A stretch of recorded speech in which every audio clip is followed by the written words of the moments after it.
ஆண்டவராகிய இயேசு கிறிஸ்துவின் நாமத்தில் உங்களை அன்போடு வாழ்த்துகிறேன். இந்த வெள்ளிக்கிழமை காலையிலே நீங்கள் சுகமாய் இருப்பீர்களாக, நல்ல தைரியத்தோட தேவ சன்னிதானத்திலே காணப்படுவீர்களாக. இந்த நாளில் நியாயாதிபதிகளின் புஸ்தகத்திலிருந்து ஒரு பகுதியை நான் வாசிக்கிறேன்.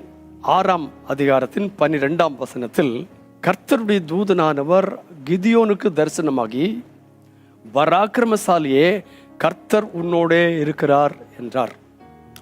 மிக அழகான ஒரு வார்த்தை. அந்த சூழ்நிலை நீங்கள் காண வேண்டும்.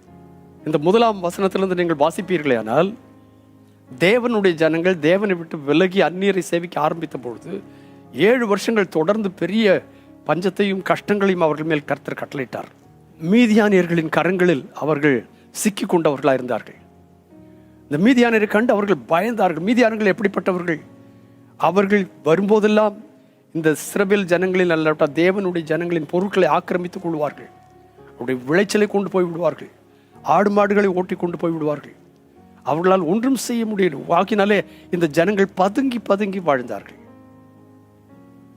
தானியங்களை வெளியே கொண்டு காயப்பட முடியாது, போர் அடிக்க முடியாது.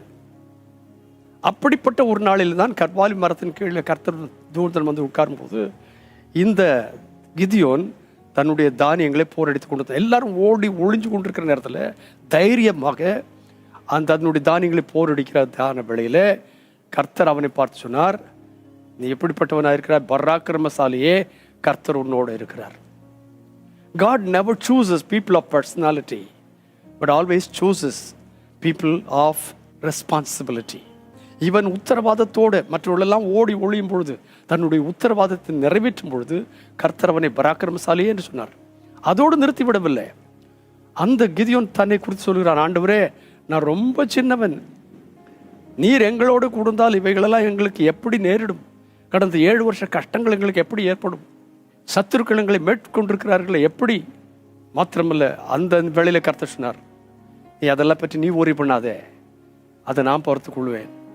உனக்கு இருக்கிற இந்த பலத்தோட போ, நீ இஸ்ரவேலை மீதியாரின் கைக்கு நீங்களாக்கி ரட்சிப்பாய். அதை சொல்லிட்டு ஒரு அழகான காரியத்தை சொன்னார், உன்னை அனுப்புகிறவர் நான் அல்லவா? ஓ glory to God. இந்த நாள் காலையில் ஒரு காரியத்தை மறந்து விடாதீர்கள். நாம் தேவனுடைய காரியத்தை குறித்தும், கர்த்தர் நம்மிடத்தில் ஒப்படைத்த காரியத்தை குறித்தும், நம்முடைய விசுவாசத்தை குறித்தும், கர்த்தர் நம்மிடத்தில் கொடுத்த கிருபைகள் வரங்கள் எல்லாவற்றை குறித்தும் உத்தரவாதம் உள்ளவர்களாக இருந்தால், யாருக்கும் பயப்படாதபடி போரடிக்கிறவர்களாய் காணப்பட்டால், தேவனாகிய கர்த்தர் நம்மை பார்த்து சொல்வார், உனக்கு இருக்கிற இந்த பலத்தோட போ, நீ இஸ்ரவேலை மீதியானியரின் கைக்கு நீங்களாக்கி ரட்சிப்பாய். ஏன் தெரியுமா? உன்னை அனுப்புகிறவர் நான் தானே. அப்பொழுதும் அவன் நம்பாதபடி சில கேள்விகளை கேட்டான். அந்த கேள்விகளுக்கெல்லாம் கர்த்தர் பதிலை தந்து கிதியோனை பராக்கிரமசாலியாய் அனுப்பினார். ஒருவேளை உங்களுக்கு உங்களுடைய பலம் தெரியாமல் இருக்கலாம். உங்களுடைய குடும்பத்திலெல்லாம் நான் சிறியவன், எனக்கு ஒன்றும் தெரியாது, நான் என்ன செய்வேன் என்று சொல்லலாம். நீங்கள் எவ்வளவு சிறியவர்களாக இருந்தாலும், ஒன்றும் தெரியாதவர்களாக இருந்தாலும், உங்களை பலப்படுத்தி உங்களை அனுப்புகிறவர் சர்வ வல்லமுள்ள தேவனாகிய கர்த்தர்.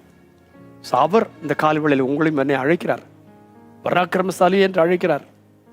உனக்கு இருக்கிற இந்த பலத்தோட போ என்று சொல்லுகிறார். இந்த தேசத்திற்கு சுவிசேஷத்தை விதைக்க, ஆண்டவரை பற்றி அறிவிக்க, கர்த்தருக்காய் வாழ இந்த காலவேளையில அப்படிப்பட்டதான் ஒரு பலனையும் கிருபையும் தேவனாகிய கர்த்தர் நமது மேல் அனுப்புவாராக. பரிசுத்தமுள்ள எங்கள் நல்ல பிதாவே, இந்த நாளிலே தந்த இந்த வார்த்தைகளுக்காக உங்களுக்கு நான் நன்றி சொல்கிறேன். இந்த வார்த்தைகளின்படியே நீர் எங்களை கர்த்தாவி மீதியானவர்களுக்குள்ளே அனுப்புகிறீர். நாங்கள் அங்கே செல்லும் பொழுது இஸ்ரவேல் ஜனங்களை மீட்டு அவர்களுடைய கையிலிருந்து மீட்டுக் கொள்ளத்தக்கதாக நீர் என்னையும் எங்களையும் பலப்படுத்தி உபயோகப்படுத்தும்.